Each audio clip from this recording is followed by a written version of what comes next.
जय माँ।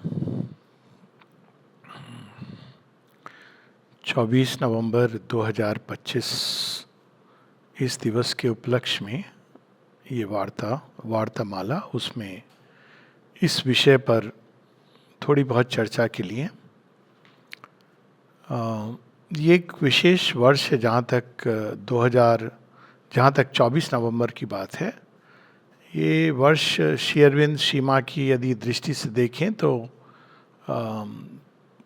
कई चीज़ें होती हैं। एक तो ये श्री अरविंद की महासमाधि का 75वां साल है। 2025 75 ईयर्स ऑफ श्री अरबिंदोस महासमाधि।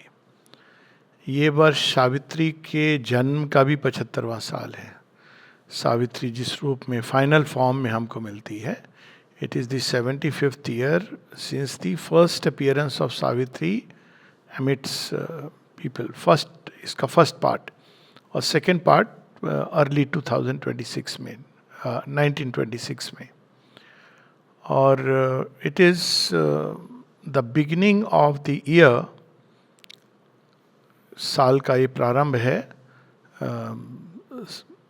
वार्षिक, जिसको हम कह सकते हैं कि एनिवर्सरी था, 100th ईयर, 100वां वर्ष श्री अरविंद के और श्री कृष्ण के एक तादात्म्य होने का, जो 24th नवंबर को जो घटना हुई थी, जिसको हम लोग सिद्धि दिवस के नाम से भी जानते हैं, उसको अब 100 वर्ष होने को आएंगे। अगले वर्ष होगा, लेकिन अब हम उसमें प्रवेश कर रहे हैं। तो बहुत सारी उथल पुथल जो हम लोग देख रहे हैं पिछले 10 वर्षों से, और शायद अगले और कुछ वर्षों तक देखेंगे, इसका इस घटनाक्रमों से कहीं ना कहीं तार जुड़ा हुआ है। इस तरह से जुड़ा है क्योंकि ये संसार बदल रहा है और हम लोग एक युग संधि या युग संक्रमण की वेला से गुजर रहे हैं। और ऐसे समय पे कई पुरानी चीज़ें चली जाती हैं और कई नई चीज़ें आती हैं, और एक प्रकार का कन्फ्यूजन रहता है, क्योंकि जो एस्टैब्लिश्ड ऑर्डर है, जिस तरह से हम जीवन अपना जी रहे थे, इसको श्री अरविंद ने आवर ऑफ गॉड बताया है और भागवत मुहूर्त। और उसमें ये कई चीज़ें, जो ये नहीं कि केवल बुरी चीज़ें जाती हैं, अच्छी चीज़ें भी जाती हैं, क्योंकि बिल्कुल एक नए ढंग से, नए आधार पर सृष्टि प्रारंभ होनी है। और जाने के पहले ये देखा गया है कि कोई भी चीज़ समाप्त होने के पहले, माँ की एक बहुत सुंदर एक बात है, falsehood rises to its full swing, before dying falsehood rises to its full swing. तो मरने के पहले, समाप्त होने के पहले जो मिथ्यात्व है, वो अपनी चरम सीमा पर पहुंचता है। अब स्वाभाविक है, हम लोग छोटे से युग काल में रहते हैं, तो हमको लगता है कि हमारे जीवन में जो हो रहा है वही चरम सीमा है।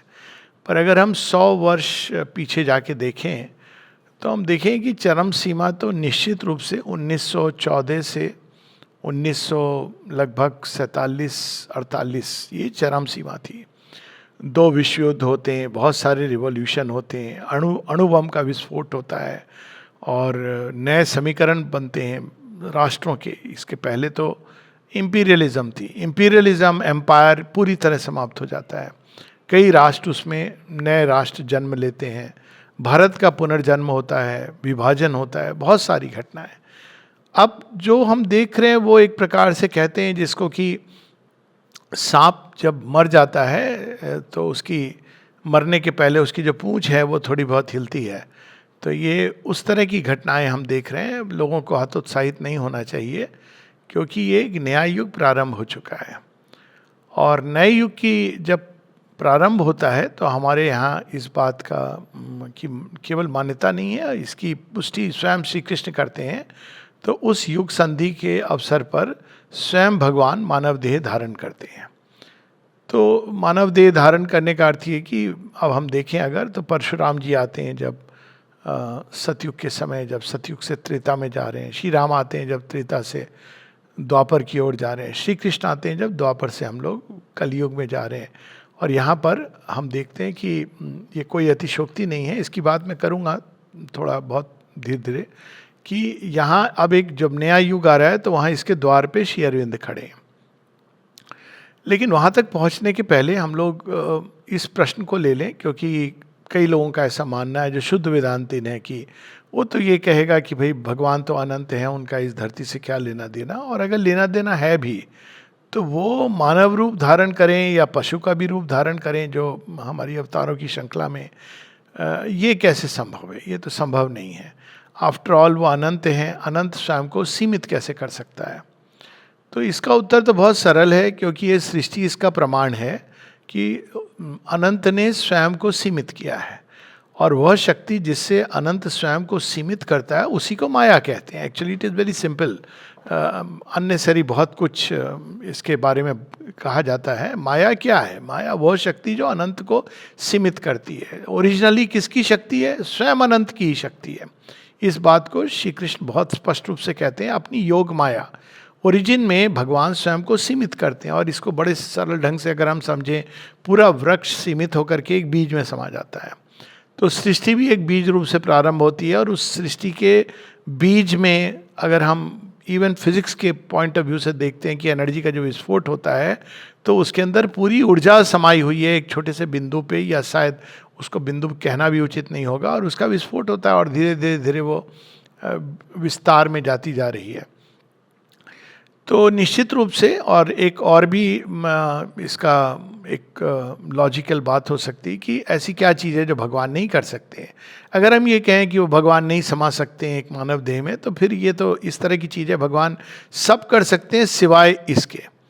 तो वे सब कुछ कर सकते हैं, और उसी ओमनीपोटेंस में उनकी स्वयं को सीमित करने की जो शक्ति है उसी का उपयोग करते हुए भगवान मानव देह में, या अगर हम भागवत पुराण या विष्णु पुराण की बात को लें तो वो पशु के देह में, फिर मनुष्य के देह में, और बेटर एंड बेटर मनुष्य की देह में वो प्रवेश करते हैं, प्रकट होते हैं, अपने आप को अभिव्यक्त करते हैं। तो ये तो जहाँ तक लॉजिकल अवतार की पॉसिबिलिटी है वो बिल्कुल स्पष्ट है, बहुत सरल है।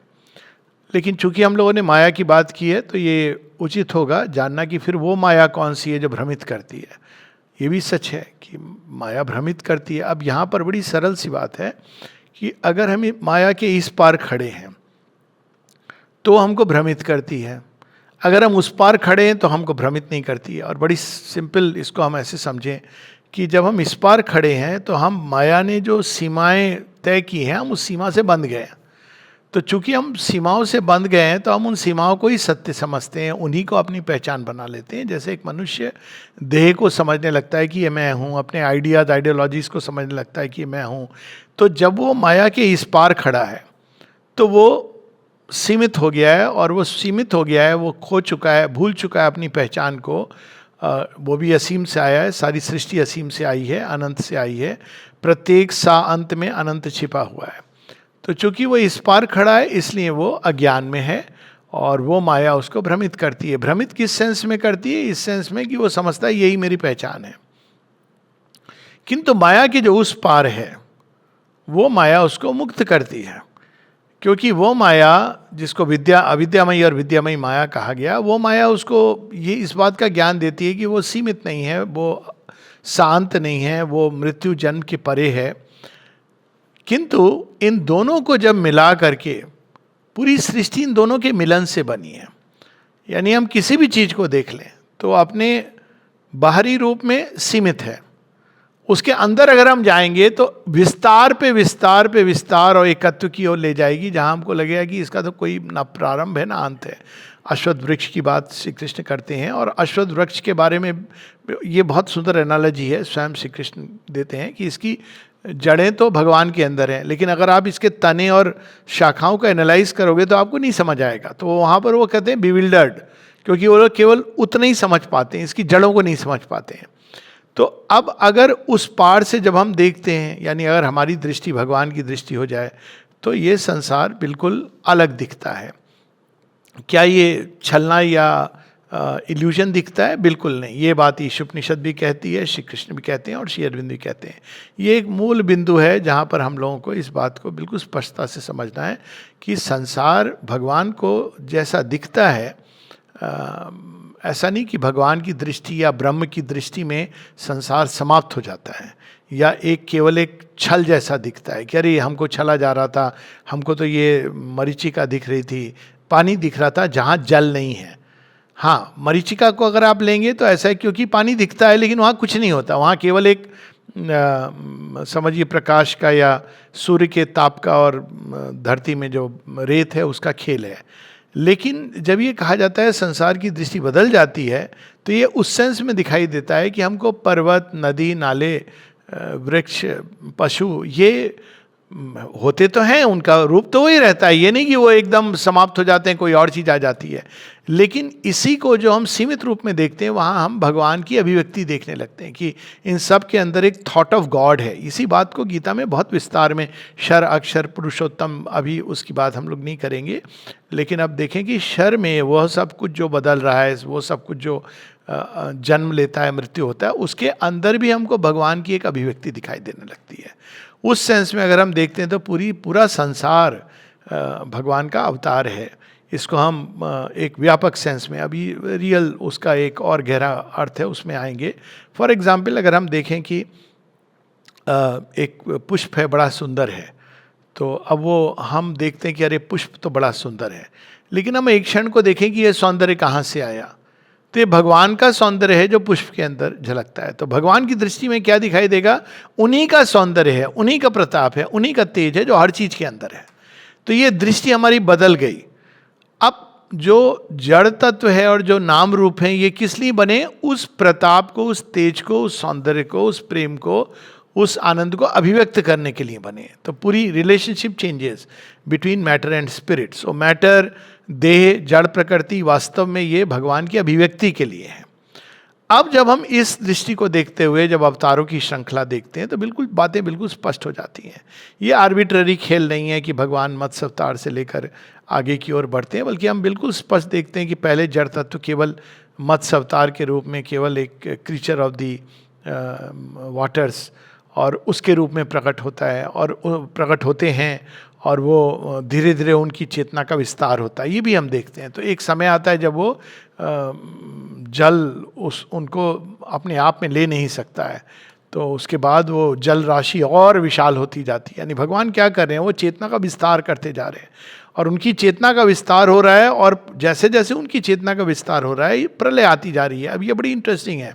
क्यों प्रलय आ रही है? क्योंकि अब एक नई कोई चीज़ संसार में प्रकट हुई है जिसको एक्सेप्ट करने के लिए, एकोमोडेट करने के लिए सब कुछ बदलना है।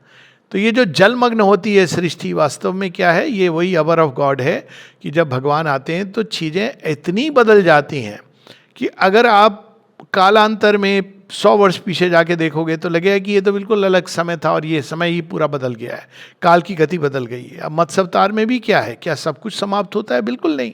आफ्टर ऑल राजा सत्यव्रत यदि हर एक सैंपल को लेकर के जा रहे हैं, मिनी लैबोरेटरी है उनकी पूरी जो नाव है, और उसमें इतने सारे पेयर्स को लेकर के जा रहे हैं, जिसकी बात नौजार किसमें भी आती है, तो आफ्टर ऑल सब कुछ तो नहीं समाप्त होता है।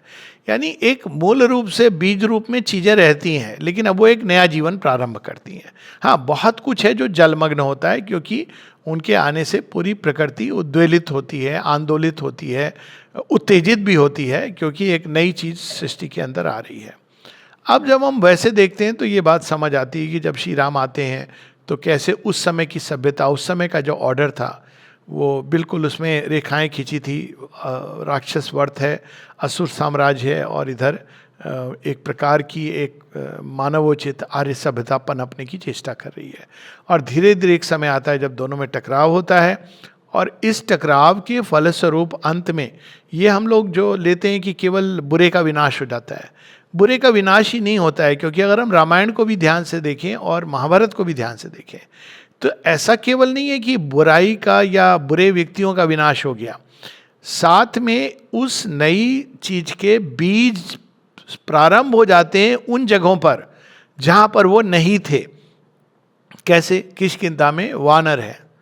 अब वानरों के बीच में बाली का तो वध होता है, लेकिन सुग्रीव के अंदर और हनुमान जी हैं और भी जो वानर हैं उनके अंदर अब मानवोचित इवोल्यूशन के बीज आ गए हैं। तो उनकी जो पूरी जीवन है, और इसको एक्चुअली हम इतिहास में जाएं तो ये वास्तव में होता है, क्योंकि अगर हम उस समय की हिस्ट्री को देखें, वानरों के इतिहास को, तो वानरों के अंदर ये मतभेद चलता था कि वो किसके साथ जाए। वो अपने आप में एक अलग प्रजाति है, वनवासी हैं, तो उनके साथ था कि हम मनुष्यों के साथ जाएं, उन्होंने सुन रखा था कि भाई राजा दशरथ हैं और उनके पुत्र हैं, तो एक संधि का वो अवसर था। दूसरा था कि रावण के साथ जाएं, तो रावण तो चाहता था कि मेरे साथ जाएं क्योंकि उनका, इसलिए वो बाली के पास आता है। ये पूरी ऐसे नहीं है कि रावण आया उसने कहा बाली देखो तू बलवान है या मैं बलवान हूँ। इट इज़ ए स्ट्रेटेजी कि भाई किसके साथ। और अल्टीमेटली जो वानर सभ्यता है, पूरे इवेंट्स होते हैं उसमें, वहाँ पे अब मानव सभ्यता के बीज आ जाते हैं। तो it is like a change of consciousness and evolution of consciousness. क्या ऐसा राक्षस वर्त में भी होता है? हाँ बिल्कुल होता है, क्योंकि हम देखते हैं कि वहाँ भी विभीषण के अंदर और भी लोग हैं कुछ जिनके अंदर धीरे धीरे एक नई संभावना के बीज आते हैं, और वहाँ पर भी एक बिल्कुल उस समय के अनुरूप जो मानव सभ्यता, उसका विकास प्रारंभ होता है। एक प्रोसेस होती है जिसमें ये नहीं होता है कि इमीडिएटली सारी चीज़ें समाप्त हो गई और बिल्कुल नई चीज़। तो केवल बुरे का या बुरे लोगों का अंत नहीं हो रहा है। बुरे लोग जिसको हम कहते हैं, बुरे लोग कौन है? वो एक पास्ट है, उनका ये जीवन था, और वो जीवन अपने समय में बिल्कुल ये जीवन जैसा होना चाहिए था वैसा था। मतलब ये बुरा अच्छा is a very relative term. एक समय था जब नर बलि दी जाती थी, प्राय सभी कल्चर्स में दी जाती थी। पशु बलि भी होती थी, हमारे भारतवर्ष में, हमारे हिंदू सभ्यता में भी होती थी, लेकिन वो चली गई, उसका औचित्य समाप्त हो गया। तो वैसे ही कुछ चीज़ें होती हैं जो एक समय, अब इसका भी जो औचित्य था उसमें, again it will be just extending the subject. तो अब कई चीज़ें थी जो राक्षस सभ्यता में एक समय उचित थी, और वो एक सभ्यता का विकास था। मनुष्य इतना ही जी सकता था, उसके अंदर प्रबुद्ध विचार नहीं आ सकते थे। अभी आप अभी की घटना देख लीजिए, आश्चर्य होता है कि ऐसे कौन से लोग होंगे जो प्रसाद में जहर मिलाना चाहेंगे, जैसे ऐसे कौन से लोग होंगे जो ऐसे ही अपने आप को उड़ा देना चाहेंगे। अब ये वो मनुष्यता है जो उसी तरह की राक्षसी मनुष्यता जो जिसके अंदर प्रबुद्ध विचार नहीं आ सकते हैं। ना केवल वो ब्रेन वाश्ड है, वो तो है ही, लेकिन आप उसमें कितना भी समझाने की चेष्टा करो कि देखो तुम गलत कर रहे हो, तुम्हारा भगवान ऐसा नहीं चाहता, ये कौन भगवान चाहेगा। अगर आप लॉजिकली भी इसको चीज़ को सोचें, वो नहीं समझेंगे।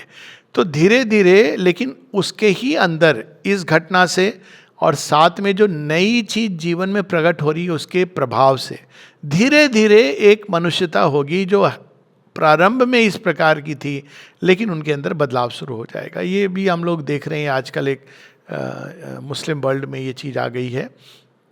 चूँकि ये हाल की घटना है इसलिए मैं उसके कंटेक्स्ट से जोड़ के, जिसको एक्स मुस्लिम, अगर आप कुछ समय पूर्व अगर ये बात करते एक्स मुस्लिम, तो इसकी तो ना बात थी ना इसकी कोई चर्चा शायद रहे होंगे। एक्स मुस्लिम यानी आपके पास एक ही ऑप्शन था कि एक मुसलमान एक एथीस्ट या एग्नोस्टिक बन के रह सकता था, और वो कम्युनिस्ट को ज्वाइन कर लेता था क्योंकि उसको भी अपना एक संघ समूह चाहिए।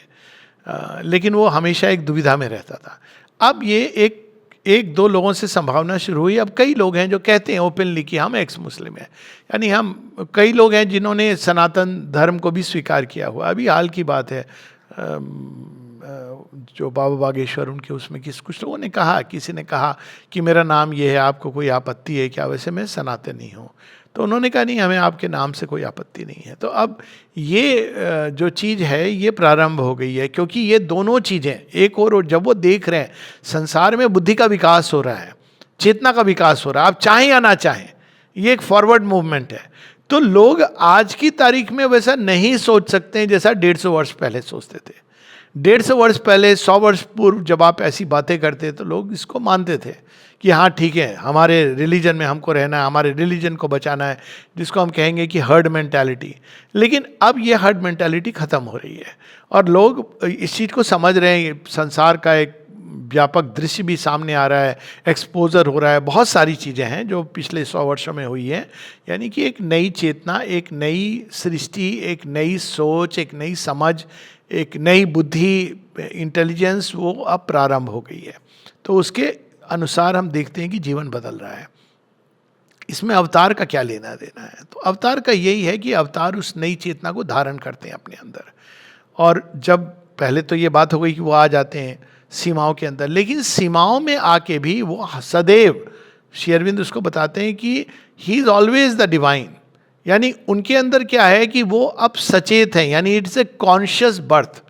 तो सारी सृष्टि भगवान का अवतार है, लेकिन वो विस्मृत अवस्था में है। जैसे एक बच्चा है, उसको एक समय लगता है, जब वो गर्भ में वो नहीं जानता मेरे मम्मी पापा कौन है, धीरे धीरे सचेत होता है।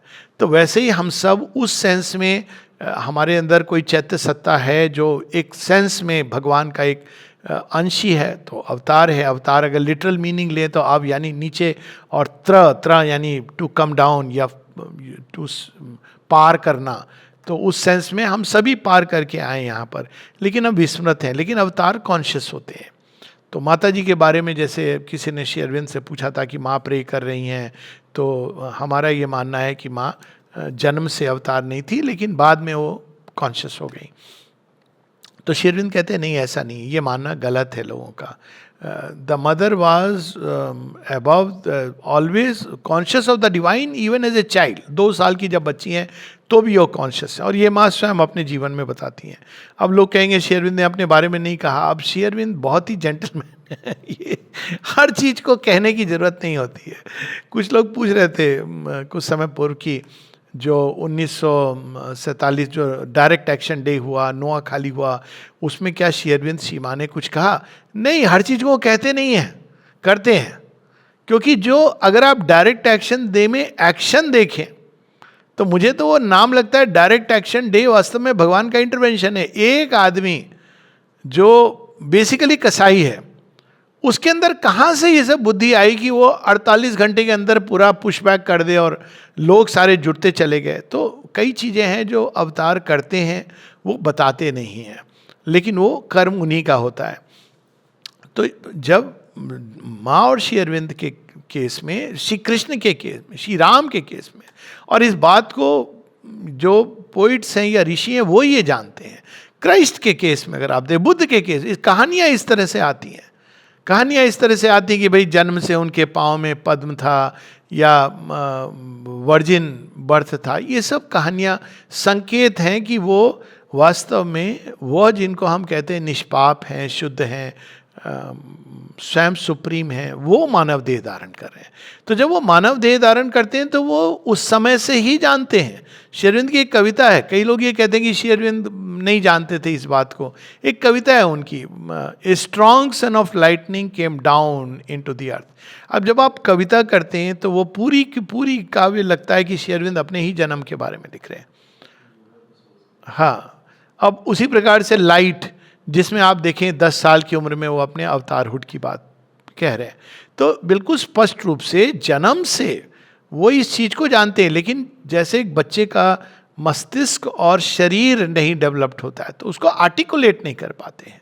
अगर कोई उनसे पूछता कि आप कौन हैं, तो वो जो महसूस कर रहे हो तो बोलते हैं। लेकिन एक छोटा बच्चा, तो बच्चे की भाषा वो 102 लेवल पे चीज़ों का चेंज होता है। एक होता है चेतना के स्तर पे, और दूसरा है फॉर्म के स्तर पे। तो ये हम देखते हैं मत्स्य अवतार से वराह अवतार, कूर्म अवतार, वराह अवतार और नरसिंह अवतार, हम देखते हैं कि दोनों लेवल पर चेंज हो रहा है। एक और चेंज हो रहा है चेतना के अंदर, और दूसरी ओर चेंज हो रहा है रूप भी बदलता जा रहा है चेतना के अनुरूप। और यही चीज़ हम अवतारों के जीवन में, कि चेतना तो भगवान की लाते हैं, लेकिन अब जो रूप और नाम है, उन्होंने वो रूप धारण किया है जो अब तक प्रकृति ने संयोजित किया है। लेकिन अब उस जड़ तत्व के संगठित नाम रूप के अंदर वो चेतना की एक नई अवस्था को एस्टैब्लिश करेंगे। तो इससे ये भी स्पष्ट होता है कि भगवान मानव रूप या पशु का रूप या जड़ तत्व का बनाया हुआ चोला क्यों पहनते हैं। क्योंकि अगर उनको बाकी चीज़ें करनी हैं, जैसे अगर उनको परिवर्तन लाने हैं, रिवॉल्यूशंस लाने हैं, सरकारें बदलनी है, एम्पायर समाप्त करने, तो इसके लिए उनको अवतरण की जरूरत नहीं है, क्योंकि ये तो वो कर देंगे अपने आप। बहुत सारी विभूतियाँ, इंस्ट्रूमेंट्स, संत, हीरोज उनके एक दृष्टि मात्र से प्रकट हो जाएंगे, और हुए भी हैं। अगर हम देखें बहुत सारी ऐसी विभूतियाँ हुई हैं। लेकिन जब उनको डायरेक्ट एक्शन जड़ तत्व पे करना है, तो यानी हमको ये 2 चीज़ें समझनी है कि अवतार साधारण मनुष्य जड़ तत्व में तो है ही, लेकिन अपनी चेतना में भी वो स्वयं को सीमित समझ रहा है, वास्तविकता में नहीं है। वास्तविकता में तृण भी अपने आप में असीमता को धारण किए, अणु अणु के अंदर अनंत ऊर्जा है। ये अब हम लोग इस चीज़ को जानने लगे हैं, लेकिन वो सचेत नहीं है, वो बंधी है, वो नहीं जानता। लेकिन भगवान जानते हैं, चेतना में वो जानते हैं जन्म से कि वो अवतार भगवान है। अवतार तो एक हम लोग वर्ड यूज करते हैं, वो जानते हैं कि वो भगवान है।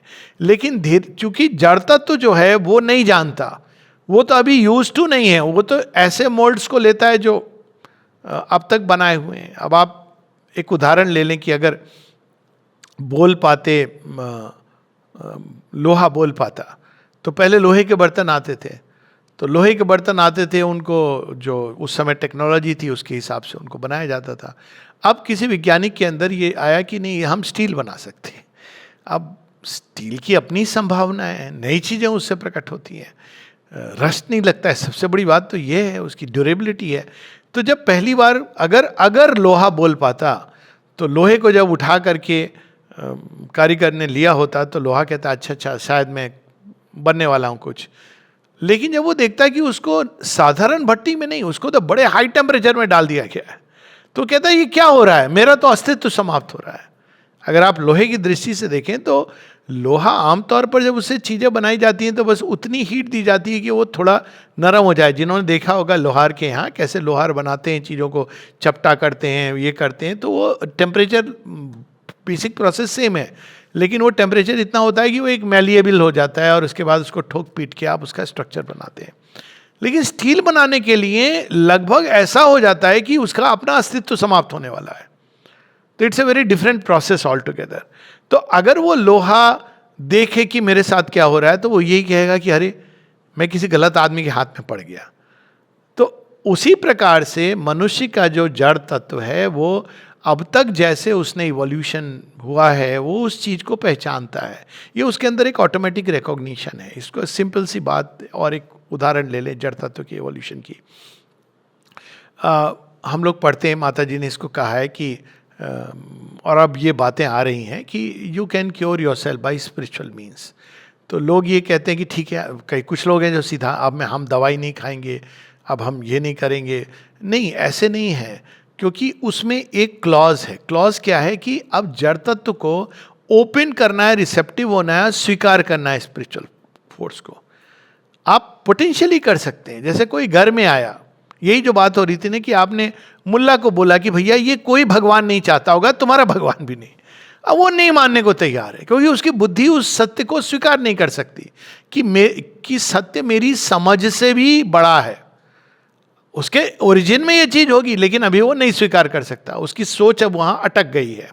तो उसी प्रकार से जड़ तत्व के अंदर उसकी जो स्नायु तंत्र है, हमारी जो देह में जितनी भी बनावट है, वो रिस्पॉन्ड करते हैं, वो विकास के कारण वो रिस्पॉन्ड करते हैं उन वाइब्रेशंस को जो एनिमल के वाइब्रेशंस हैं और मनुष्य के वाइब्रेशंस हैं। मनुष्य की चेतना को भी पूरी तरह हर व्यक्ति में इतना विकास नहीं हुआ है कि वो मानव की चेतना को भी, आप मानव की चेतना अगर शीर्ष में ले जाएं, सात्विक बुद्धि, उसको वो प्रकट कर सके। और ये डिफ़िकल्टी होती है, रियल डिफ़िकल्टी होती है। कई बार लोग कहते हैं कि श्री अरविंद ने, अब देखिए इसमें एक उत्तर भी मिलता है बड़ा इंटरेस्टिंग, श्री अरविंद ने ये सब कुछ लिखा है, हमें नहीं समझ में आता। तो पीपल डोंट अंडरस्टैंड कि जब आप पढ़ेंगे तो आपकी इंटेलिजेंस का विकास होगा और जड़ तत्व के अंदर भी आपके चेंज आना शुरू होगा, क्योंकि ये सच है कि नहीं समझ आता है, और नहीं समझ आएगा जब तक जड़ तत्व स्वीकार नहीं करता है। न्यूरॉन्स नहीं है। अब ये चीज़ें आ गई हैं न्यूरोसाइंस में, न्यूरोप्लास्टिसिटी जिसको कहते हैं, वो एक अलग विषय है, मैं उसमें नहीं जाना चाहता हूँ। जैसे इंट्यूशन के सेंटर्स एस्लीप हैं हमारे अंदर, नेचर ने कहीं ना कहीं कुछ बनाया हुआ है ऐसा कि वो विकास होकर के एक नई संभावना को, नई विधा को, नए ज्ञान को, नई इंटेलिजेंस को प्रकट करेगा, जिसको हम कह सकते हैं स्पिरिचुअल इंटेलिजेंस या डिवाइन इंटेलिजेंस। लेकिन वो सुसुप्त अवस्था, सोई अवस्था में एक सोई संभावना है। तो अब जब अवतार आते हैं तो वो मैटर में उस नई चीज को एक्टिवेट करते हैं। पहले वो चीज नहीं समझ आती।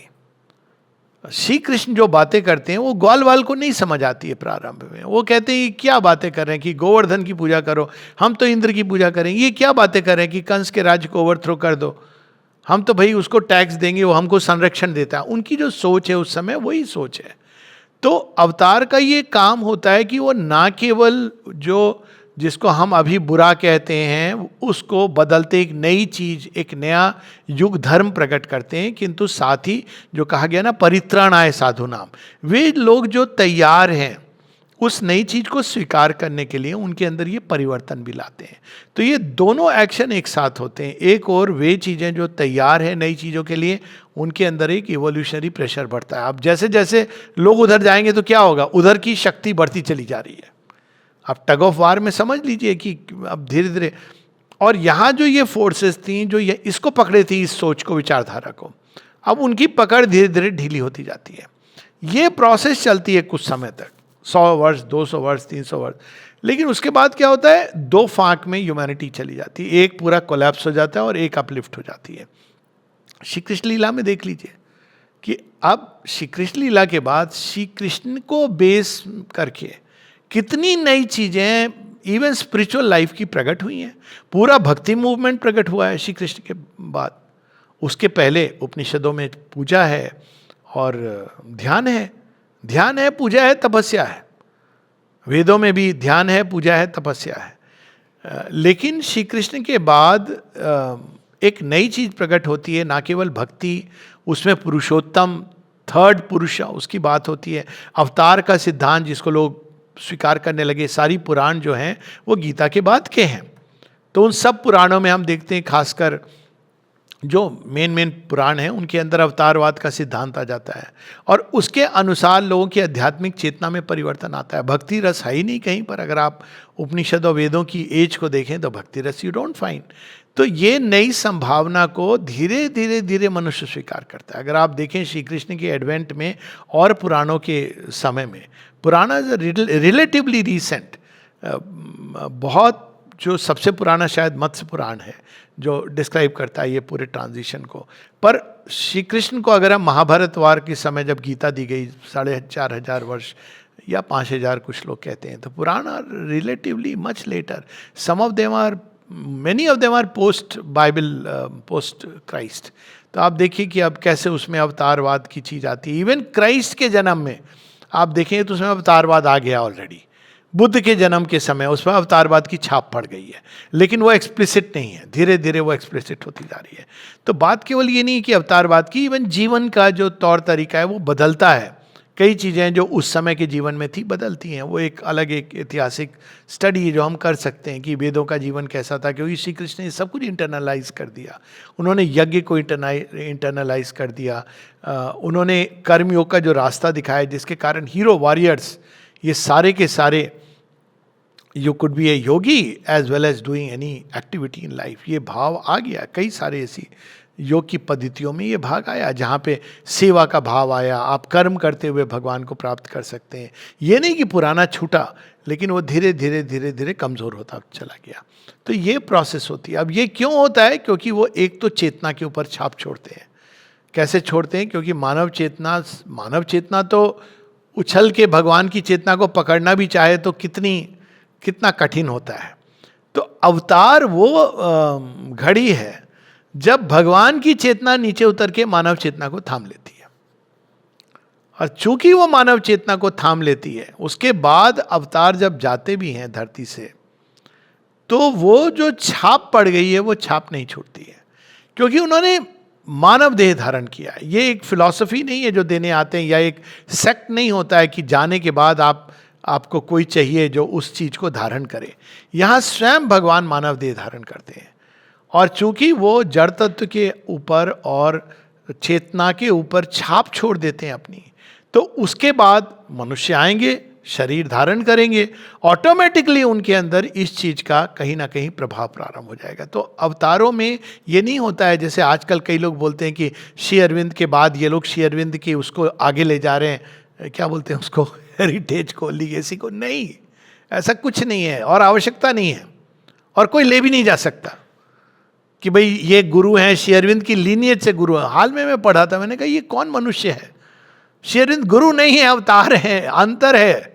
गुरु जो हैं वो मनुष्य को इस सृष्टि, इस बंधन से बाहर जाके, अज्ञान के बंधन से बाहर जाकर के एक असीम अनंत में ले जाने का मार्ग दिखाते हैं। बहुत बड़ी बात है, अज्ञान से मुक्त होना भी बहुत बड़ी बात है। गुरु ये करते हैं, आपको सीमित में वो बताते हैं असीम में कैसे जा सकते हो। और वो कैसे करते हैं? जब वो स्वयं चेतना उठती उठती उठती उनकी एक समय आता है, और वो वहाँ पर लीनिएज की बात होती है, जब एक ओरिजिनल कोई ऋषि होता है, कोई गुरु होता है जो एक इन्वोल्यूशनरी बीइंग है, जो एक उच्च चेतना का कोई बीइंग है, जो आकर के सत्ता, मानव सत्ता में आकर वो रास्ता दिखाता है, और फिर धीरे धीरे वो अपनी इस पॉसिबिलिटी को किसी और के अंदर स्थापित कर देता है, तो वो और लोगों को दिखाते हैं। बाद में जब लीनिएज खत्म हो जाती है तो ये चीज़ खत्म हो जाती है, ये भी माननी चाहिए उस लीनिएज में। जैसे हम देखते हैं खालसा पंथ के साथ कि अब वो इतना सुंदर प्रारंभ 10 उनके भी जो आए गुरु, लेकिन उसके बाद में धीरे धीरे, इसीलिए गुरु गोविंद सिंह ने कहा भी ये दशम ग्रंथ जो है वो गुरु ग्रंथ साहब है, क्योंकि उनको पता था कि कोई अब इसको और धारण नहीं कर सकता। शायद उनको ये प्रीविजन भी था कि आने वाले समय में क्या होने वाला है। तो गुरु और अवतार में ये मौलिक अंतर है। अवतार is the other way round. गुरु अज्ञान में आके अज्ञान से ज्ञान में जाने का रास्ता बताते हैं। गुरु और अवतार क्या करते हैं, वो ज्ञान की पूरी गंगा को यहां पर ले आते हैं और आपके अज्ञान के क्षेत्र में प्रवाहित कर देते हैं। तो अब क्या होता है, लोक आलोक मिलाना जिसको कहते हैं, वो इस सीमित चेतना को असीम से मिला देते हैं। तो मनुष्य के अंदर उसके कारण स्वयं ही अपने आप उस छाप के कारण असीम के प्रति उसके द्वार खुल जाते हैं। उसको कोई प्रोसेस करके एक व्यक्ति चला गया, दूसरा चला गया, एक ग्रुप चला गया, इसकी आवश्यकता नहीं होती, अपने आप यहाँ पर। अब प्रश्न उठता है कि लेकिन फिर इसका अर्थ क्या हुआ? अर्थ ये हुआ कि भगवान तो अनादि अनंत हैं, ब्रह्म इज अनादि अनंत, लेकिन जो गुरु की परंपरा से हैं वो उस अनादि अनंत में जाके लय ले सकते हैं। जब अवतार आते हैं तो लय का प्रावधान लेके नहीं आते हैं, क्योंकि उनको ओरिजिनल प्लान पता है। वैसे तो श्री अरविंद यहाँ तक कहते हैं कि लय की जो बात होती है वो भी अल्टीमेटली आपको महामाया ही स्वीकृति देंगी तो होगी। आप एक इंडिविजुअल लय ले सकता है, लेकिन एक ग्रुप, समूह, राष्ट्र, मानव समूह लय नहीं। ये नहीं कि हम लोग सब जाएंगे। एक ऐसी कहानी है वैसे, उसको फेमस वो जोन्सटाउन ट्रेजेडी के रूप में, जहाँ एक व्यक्ति ने कहा हम सब जाएंगे स्वर्ग, और 900 लोग थे। अब देखिए लोगों का ब्रेन वॉश कैसे हो सकता है। तो उन सब ने पॉइजन लिया इस होप में कि हम सब आज के दिन गुरुजी कह रहे हैं तो हम सब जाएंगे स्वर्ग। गुरुजी ने भी लिया, वो इतने कन्विंस थे कि मैं सही हूँ। 2-4 उसमें गिनती के साथ 10 लोग थे जिनको खटका हुआ कि ये किए कुछ ज़्यादा ही हो गया है, तो उन्होंने लिया नहीं और वो बच गए। साथ में उन लोगों ने दे कमिटेड मास सुसाइड। ये बड़ी फेमस स्टोरी है। वो बच गए, उन्होंने संसार को बताया कि क्या हुआ था। तो सामूहिक लय नहीं होता है। तो यदि आप चाहते हैं कि ये संसार भी दिव्य बने तो ये रास्ता हो ही नहीं सकता। ये जो लोग कहते हैं कि नहीं नहीं और भी लोग यहाँ पे उनकी स्पिरिचुअल कॉन्शियसनेस बढ़ जाएगी, नहीं, उससे, क्योंकि वो स्पिरिचुअल कॉन्शियसनेस मैनिफेस्टेशन की तरफ नहीं है। वो स्पिरिचुअल कॉन्शियसनेस बढ़ रही है बाहर जाने के लिए। ये 2 अलग रास्ते हैं। अगर आप एक रूट पकड़ेंगे तो ये नहीं आप एक मीटिंग पॉइंट होगा। कई बार लोग कहते हैं ना कि हम पौंडीचेरी के बाहर जा रहे हैं, तो पौंडीचेरी रास्ते में हमारी गाड़ियाँ में हम चेंज करेंगे, क्योंकि ऐसा कुछ संयोग पड़ता है कि अब मैं जा रहा हूँ मान लो फ्लाइट कैच करने चेन्नई से, और कुछ लोग हैं जो चेन्नई से आ रहे हैं, अरे आप भी आ रहे हैं, चलो हम लोग बीच में कहीं पॉइंट पर मिलेंगे। हाँ मिलेंगे, लेकिन मैं बाहर जा रहा हूँ, तुम भीतर आ रहे हो, तो अंतर है उसमें। तो ये हमको समझना चाहिए कि एक साधारण गुरु, या गुरु साधारण is a way of saying, पर गुरु उससे बाहर की ओर ले जाता है। चेतना की गति अलग होती है। आपकी चेतना का उन्नयन होगा डेफिनेटली। जब आप जा रहे हैं तो आपके अंदर कुछ विकास होता है निश्चित रूप से, लेकिन वो विकास प्रकट नहीं हो सकेगा। इसलिए आप देखें कि इस तरह की जो एक पद्धति है उसमें एक अदरवर्ल्डलीनेस की सेंस आ जाती है। लेकिन अवतार क्या करते हैं, वो तो ले जाते हैं हमारे बीच में, तो यहाँ उसका प्रकटन होता है। कलेक्टिव चेंज के लिए आते हैं। पहला तो ये इंपॉर्टेंट है। तो श्री अरविंद भी कुछ व्यक्तियों का समूह बाहर ले जाने के लिए नहीं आए हैं। He is not a sect और ए कल्ट और a guru who has come to take few people away from creation. वो अवतार की श्रेणी में है जहाँ वो पूरी मनुष्यता पे छाप छोड़ने आए हैं और धरती के जड़ तत्व के ऊपर अपनी छाप छोड़ने आए हैं। और जिस हद तक वो धरती ले सकती है भगवान के नेक्स्ट लेवल को, उसको वो यहाँ स्थापित करते हैं। यहाँ पर हमको ये समझना है कि ये जो लास्ट पार्ट है अवतारवाद का, कि जो भगवान सर्वत्र हैं, सब चीज़ में है, लेकिन विकास का जो क्रम होता है वो भगवान से धीरे धीरे प्रकृति एक एक पग लेके मिलना चाह रही है। अंत में खेल वही हो रहा है कि प्रकृति मिलेगी भगवान से। लेकिन अब सोचिए, अगर आप तैयार नहीं हैं, हेलीकॉप्टर से आपको उतार दिया गया प्लेन से सीधा माउंट एवरेस्ट के ऊपर, तो आपकी क्या अवस्था रहेगी? आप उसको नहीं संभाल पाएंगे। तो ये प्रकृति क्या करती है, वो अपनी संपूर्णता में मिलन चाहती है, और ऐसा मिलन चाहती है कि वो भगवान को भी अपने अंदर पूरी तरह समा सके। अगर हम इसको देखें तो वो वास्तव में पुरुष और प्रकृति, ईश्वर और शक्ति का अल्टीमेट मिलन है।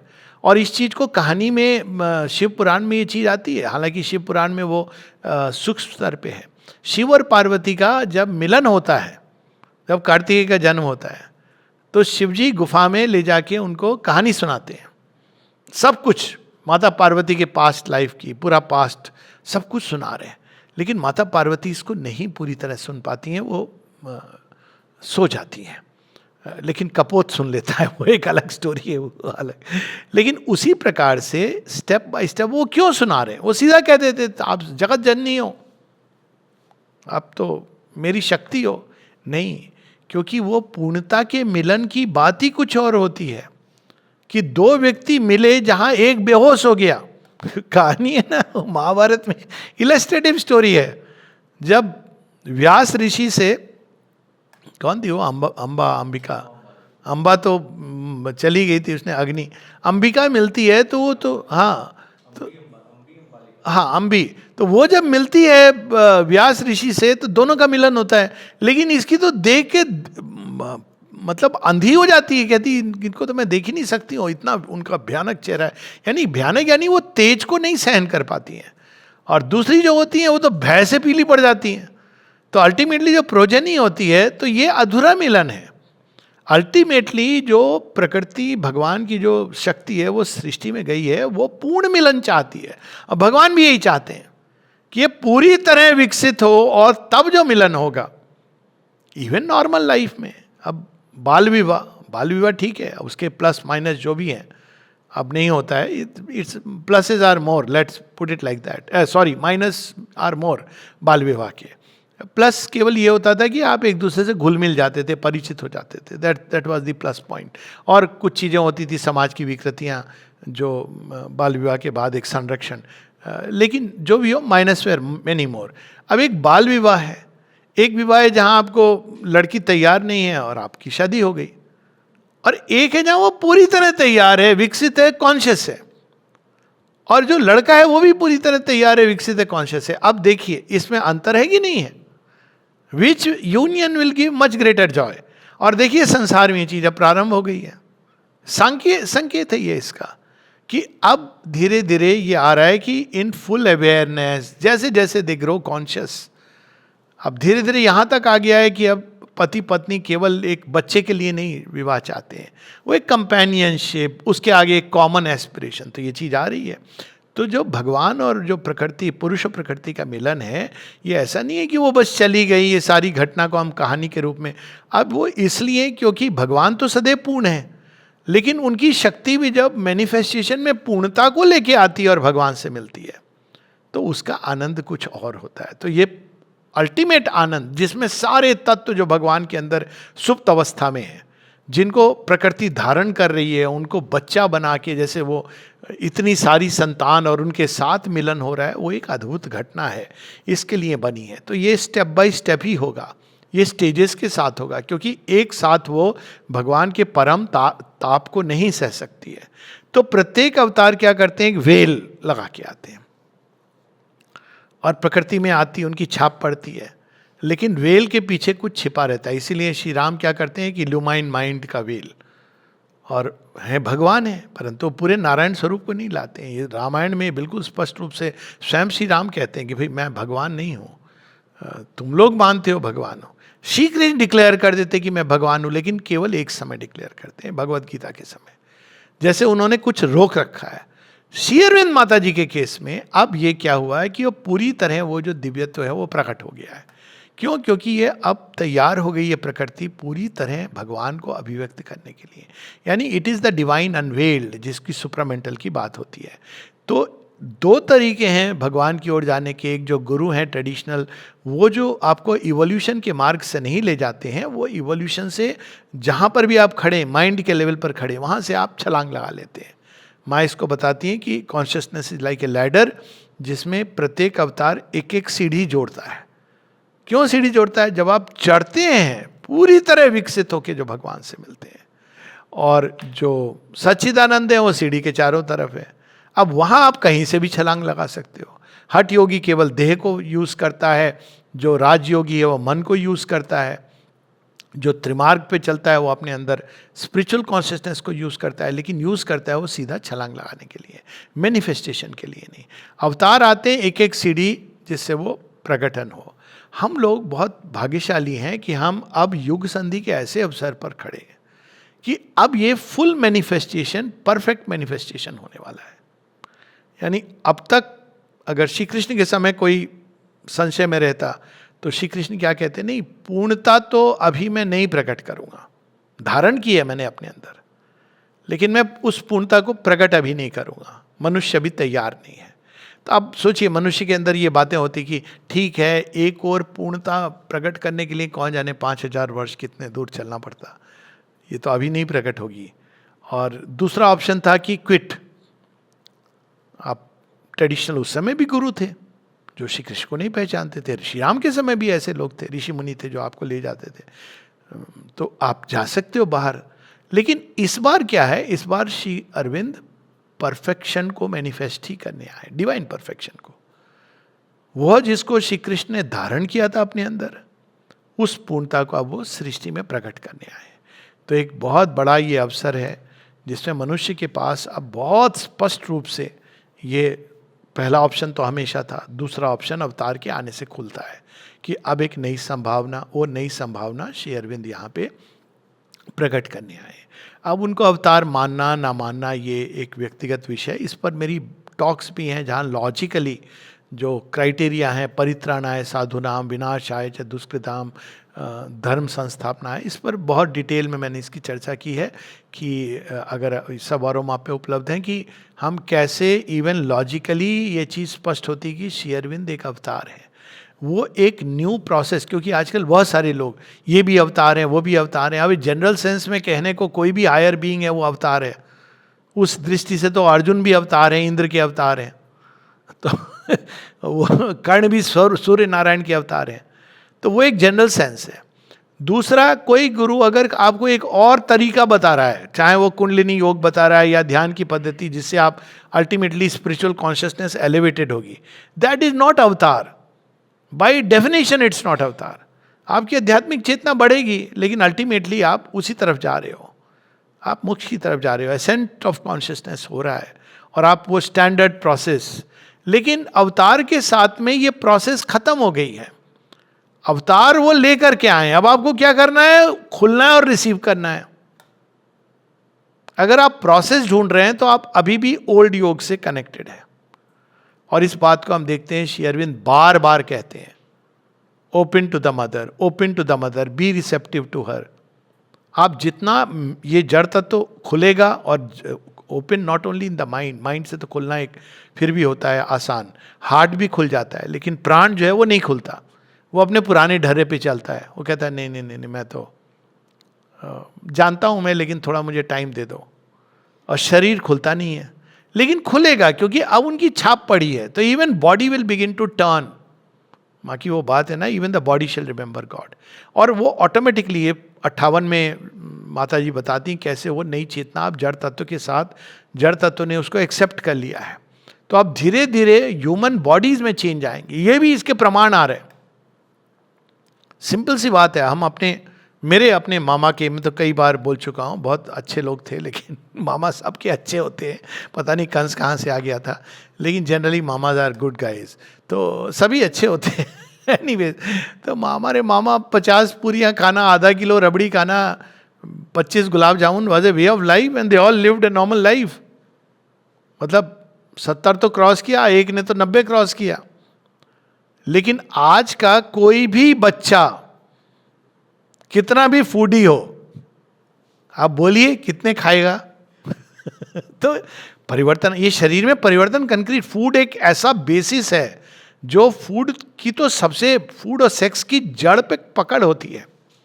तो हम केवल जड़ तत्व की इन दो चीजों को देख लें, फूड ये एकदम कम हो रहा है, जड़ तत्व के अंदर कुछ चेंज हुआ है, सेक्स वो भी कम हो रहा है। ये बड़ा इंटरेस्टिंग है क्योंकि लोग केवल ये देख रहे हैं पोर्नोग्राफी ये सब चल रहा है, इसने भी कंट्रीब्यूट किया है लोगों का, जिसको कहते हैं ना मन उब गया। अगर आप यूरोप में देखें तो importance has become so common. आप देखेंगे कि ये जो फर्टिलिटी रेट गिर गई है और ये सारी चीज़ें जो हो रही है ना आजकल, एडवर्टाइजमेंट कि सारे पुरुष के लिए आप पुरुषत्व तो आपका आएगा, ये दवाई खा के होते, क्यों हो रहा है? क्योंकि इम्पोर्टेंस बढ़ गई है। आपको मतलब नेचर आपको अयोग्य कर रहा है, एक्चुअली ये अयोग्य नहीं कर रहा है, बहुत अच्छा कर रहा है। वो अंदर से ही चीज कुछ बदल रही है कि आप नहीं कर पाएंगे वैसा, आपका वो जो वृत्ति थी वो वृत्ति समाप्त हो जाएगी अंदर से। तो ये प्रकृति का जड़ तत्व के ऊपर मैं केवल दो बातें बता रहा हूं और बहुत सारी चीजें जो संकेत दे रही हैं कि मैटर के अंदर परिवर्तन आ रहा है। बच्चे हैं, सावित्री पढ़ रहे हैं, बच्चों के अंदर ये कौन सी ब्रेन सेल्स बन गई हैं कि वो जो बड़े प्रोफेसर्स नहीं समझ पाते हैं, children are able to connect with Savitri. मैं जानता हूं व्यक्तिगत रूप से, and I am sure people know कैसे उनकी इंटेलिजेंस एक वाइडनेस को कंसीव करने लगी है।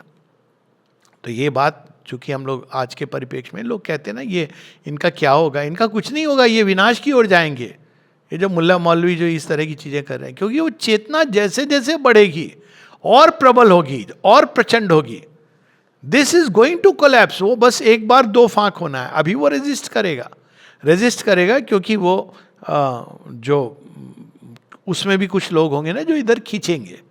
तो भगवान मौका दे रहे हैं, आ जाओ कुछ और, आ जाओ। एक टाइम आएगा, माँ ने इसकी भविष्यवाणी की है, वो डिस्ट्रॉय करेगी। इसी को प्रलय कहा गया है। एक पूरा एक तबका होगा मनुष्य का, वो डिस्ट्रॉय हो जाएगा। आप 100 वर्ष पूर्व की अगर विचारधारा को देखें, 100 सवा 100 साल पूर्व, तो क्या बहुत कुछ नष्ट नहीं हो गया है? अब प्रलय बोलो या ना बोलो, हुआ तो है। नारियों को देख लीजिए, बैठ करके साथ में कंधे से कंधा मिला के काम करती हैं, फाइटर पायलट बन गई हैं, जहाज उड़ाती हैं। अब 100 वर्ष पूर्व हमारी अगर अम्मा जी को अगर पता चले तो अम्मा जी तो उनको तो आश्चर्य होगा, लड़कियां करेंगी, जहाज उड़ाएंगी, मैं ना बैठूंगी। उनका तो पहले तब देखिए अंतर आ गया ना, ये सारा क्योंकि ये हाइट बढ़ रही है, लॉन्जेविटी बढ़ रही है, बहुत सारी चीजें। एक दिन मनुष्य की देह अंदर से ही ढूंढ लेगी ऑटोमेटिक क्योर, स्पॉन्टेनियस इम्यूनिटी। लेकिन उसको भरोसा दिलाना है। ये प्रोसेस है, ट्रांजिशन होगा जिसमें आप नहीं कर पाएंगे, लेकिन धीरे धीरे आप देखें कि अंदर से अब इम्यून सिस्टम की ओर लोगों का ध्यान जा रहा है कि भाई असल चीज़ तो ये है, हम बाहर से दवाइयाँ दे रहे हैं। ऑफ कोर्स माफिया है ड्रग्स का, इसका वो एक सब, उस मैं नहीं जाना चाह रहा हूँ, वो प्रयास करेगा रोकने का, लेकिन अल्टीमेटली एक समय आएगा जब मानव देह स्पॉन्टेनियस इम्यूनिटी को धारण करेगी। ये ऑटोमेटिक प्रोसेस होगी क्योंकि जड़ तत्व के अंदर अब भगवान की छाप पड़ गई है और वो चेंज हो रहा है, मॉडिफाई हो रहा है। ये हमारी मान्यता पर अब निर्धारित नहीं है, निर्भर नहीं करता है, लेकिन ये जरूर है कि इसमें वे लोग बेस्ट पार्टिसिपेट करेंगे जो सचेतन रूप से इस बात को समझेंगे और खुल जाएंगे। तो इसी बात के साथ मैं समाप्त करूंगा। एसेज ऑन द गीता में श्री अरविंद जब अवतारहुड की बात करते हैं तो अंत में जाकर के वो एक बड़ी इंटरेस्टिंग चीज बताते हैं कि अवतार तो अपना काम करके चले गए, श्री अरविंद अपना काम करके चले गए मतलब वो अब हम सबको हेल्प कर रहे हैं थोड़ा पीछे से कि अब तुम लोग आओ। तो अब वो किसको ये फल प्राप्त होगा सबसे अधिक या सबसे पहले, ये सावित्री में भी ये सब प्रोफेसी है। The inner fruit of the avatars coming is gained by those who learn from it the true nature of the divine birth and the divine works and who. तो पहले तो ये कि हमको ये चीज को समझना है। अवतारवाद का सिद्धांत श्री अरविंद के योग में बहुत आवश्यक है। Shri Aurobindo essays on the Gita में 3-4 चैप्टर इस पर डेडिकेट करते हैं और कई जगहों पर, और कई बार लोग श्री अरविंद की फिलॉसफी, श्री अरविंद का योग, गुरु, मतलब आपने कट कर दिया मोस्ट इंपॉर्टेंट। अवतार becomes the gate toward the future, क्योंकि मानव देह में एक उदाहरण भी बनते हैं हम सब के लिए, क्योंकि हमको पता नहीं आता कि भगवान करुणा में है। करुणा का क्या मतलब है? हमको तो लगता है थोड़ा सा हमारे अंदर पिटी आ गई, वो करुणा है। लेकिन जब आप उदाहरण देखते हैं भगवान का तो करुणा आपको समझ आती है।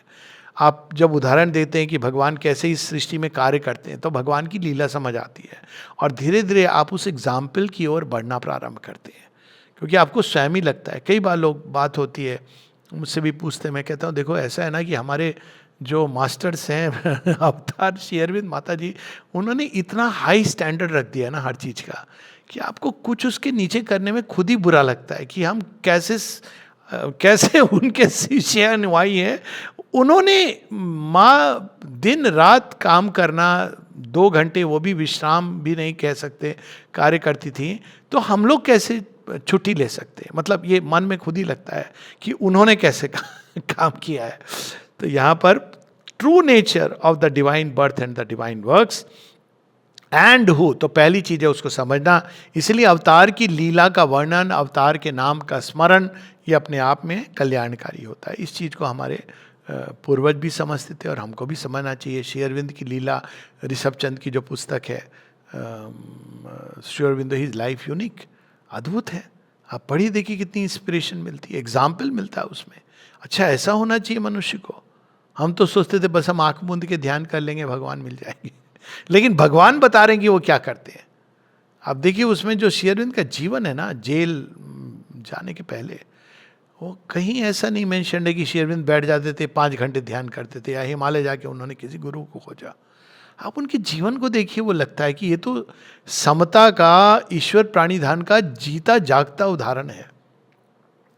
And who growing full of him in their consciousness and taking refuge in him with their whole being, मन मया माम उपाश्रिता, पूरी तरह उनकी चेतना में रम जाना, उठते जागते सोते बैठते काम करते ध्यान करते माँ का ही ध्यान आए, श्री अरविंद माँ से जुड़े रहे, रम जाना, चाहे वो नाम के द्वारा, चाहे चेतना के अंदर भक्ति के द्वारा, कर्म के द्वारा, सेवा के द्वारा। ये दूसरी कंडीशन है। तीसरी है purified by the realising force of their knowledge and delivered from the lower nature. तो इसमें भी आप डिलीवर्ड हो गए इग्नोरेंस से, आपको किसी और गुरु की आवश्यकता नहीं है। उनकी शक्ति, क्योंकि वो तो आए ही हैं वहां से, जो इस उस पार से आए हैं, तो he will deliver us from ignorance. Attain to the divine being and divine nature मद भावम। लेकिन अंतर क्या होगा? जो ट्रेडिशनल योग में आत्मा तो मुक्ति हो जाती है, लेकिन प्रकृति आपकी वैसी रहती है। थोड़ा बहुत उसमें एक सात्विक भाव आ सकता है, लेकिन कई ऐसे योगी हैं जिनमें कोई सात्विक भाव भी आपको नहीं देखने को मिलता है। लेकिन इसमें आप सत्व के भी परे, त्रिगुणातीत, उसके भी परे, भगवान श्री कृष्ण जो कहते हैं परा प्रकृति, मेरी प्रकृति। अब भगवान की क्या प्रकृति है? वो प्रकृति में हमारी प्रकृति ढलने लगेगी। हमारा मन, हृदय, प्राण, शरीर, मन के अंदर भगवान का प्रकाश, भगवान का सत्य, वाणी के अंदर भगवान का प्रकाश, भगवान का सत्य, हृदय के अंदर भगवान का प्रेम, भगवान का माधुर्य, प्राण के अंदर भगवान की ऊर्जा, भगवान की शक्ति, भगवान का प्रताप, भगवान की ऊर्जा से चलने लगेगा। और देह के अंदर भगवान का टेम्पल अपने आप, तो जिसको गोल्डन लाइट पोयम में श्री अरविंद बताते हैं, तो वो प्रोसेस अपने आप शुरू हो जाएगी। मद भावम। The avatar comes to reveal the divine nature in man above this lower nature and to show what are the divine works. Sri Arvind, Shima, they didn't withdraw. Even जो लोग कहते हैं ना, कई लोग ये कि भाई वो रूम में क्या करते थे श्री अरविंद? पूरी सृष्टि का भार संभाल रहे थे, जैसे श्री कृष्ण रथ के ऊपर बैठ के। और माता जी का जीवन तो आप सुबह से रात तक, उनका तो कांस्टेंट प्रोसेस था। लेकिन कैसे वो काम करते हैं, अंतर क्या होता है? Free, अनइगोइस्टिक, disinterested. डिसइंटरेस्टेड मतलब जिसमें किसी का व्यक्तिगत इंटरेस्ट ना हो। इम्पर्सनल, निर्व्यक्ति, कोई व्यक्तिगत लाभ के लिए नहीं। यूनिवर्सल, सर्वभूत हिते रता, full of the divine light, the divine power and the divine love. He comes as the divine personality. ये भी इंपॉर्टेंट है, क्योंकि टिपिकल मोक्ष में पर्सनैलिटी का कोई औचित्य नहीं है। आप मेडिटेट करती है, पर्सनालिटी तो वो जो भी आपका वो लेन देन चल रहा है वो ख़त्म हो जाएगा। मानवीय प्रेम, मानव जीवन, इसका बस एक टेम्पररी वो है। लेकिन मानव पर्सनालिटी डिवाइन पर्सनालिटी को धारण कर सकती है। which shall fill the consciousness of the human being and replace the limited egoistic personality. इसकी भी बात श्री अरविंद ने करी है कि नए जैसे जैसे प्रगति होगी वर्ल्ड पर्सनालिटी आएगी, उसके बाद नॉस्टिक पर्सनालिटी आएगी, पर वो एक अलग विषय है. Out of ego into infinity and universality, out of birth into immortality. और यहाँ इमॉर्टैलिटी का ये सेंस है. He comes as the divine power and love which calls man to itself, so that they may take refuge in that and no longer in the insufficiency of their human wills and the strife of their human fear. So, अवतार के साथ जो मूल सिद्धांत होता है शरणागति, यही चीज श्री कृष्ण भी कहते हैं कि सर्वधर्मान परित्यज्य मामेकम शरणम व्रज. इसी बात को श्री अरविंद बार बार कहते हैं. This yoga begins with surrender, ends with surrender, continues with surrender. तो क्योंकि अवतार जो लाए हैं वो संभव नहीं है मानव तपस्या द्वारा. Wrath and passion and liberated from all this unquiet and suffering may live in the calm and bliss of the divine. Nor does it matter essentially in what form and name or putting forward what aspect of the divine he comes.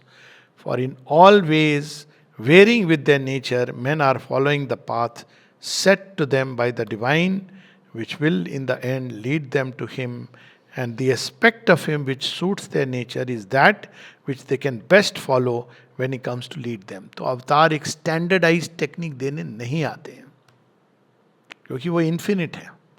आप उनसे relate करना चाहते हैं through meditation, through concentration, by all means.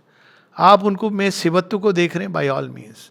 और कोई है जो उनको कर्म के द्वारा पाना चाहते हैं, बाय ऑल मीन्स. कोई भक्ति के द्वारा, कोई सबके सम्मिश्रण से, कोई शुद्ध ज्ञान के द्वारा, ऑल मीन्स. जैसी आपकी प्रकृति है अवतार आपको वैसा स्वीकार करते हैं.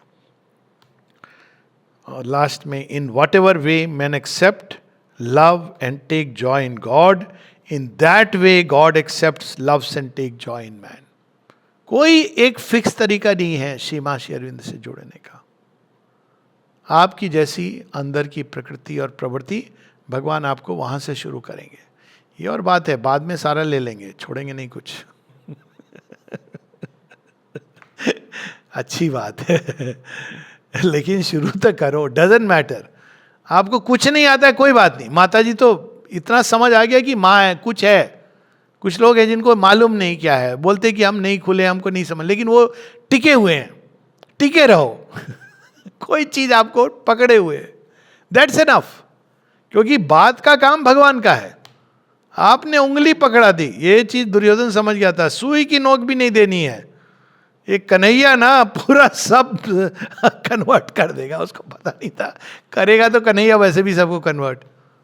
अब खुशी खुशी दे दो, वो एक अलग बात है. लेकिन आपने इतना भी कर दिया कि कई लोग हैं जो केवल यहाँ रहते हैं, उनको पता नहीं, लेकिन still if you can just stay on, क्योंकि आपने कॉन्टैक्ट बना लिया. कुछ लोग हैं जो केवल पढ़ते हैं श्री अरविंद को जहां भी हैं, दैट्स एनफ. आप प्रोसेस आप स्टार्ट, वो भी होती भगवान की मर्जी से ही है. He who chooses the infinite has been chosen by the infinite. की स्पार्क में दोनों तरफ से जरूरत है, टू दैट एक्सटेंट. एक बार लग गया ना, पूरी आग तो लगने वाली है. तो सभी मित्रों तैयार रहें.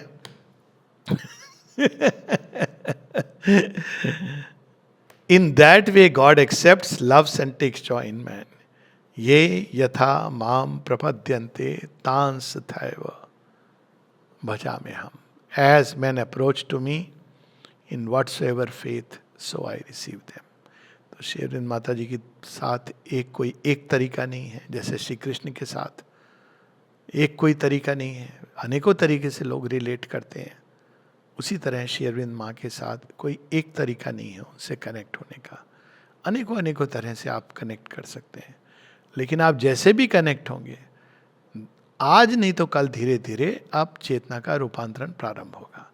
अगर आप समर्पण कर देंगे, मदभावम मागतः, अगर आप पूरी तरह अपने आप को देंगे, तो वही प्रोसेस फास्ट होगी, स्मूथ होगी, सरल होगी.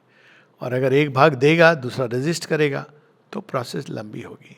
पर अंत में विजय तो भगवान की होगी. जय मां.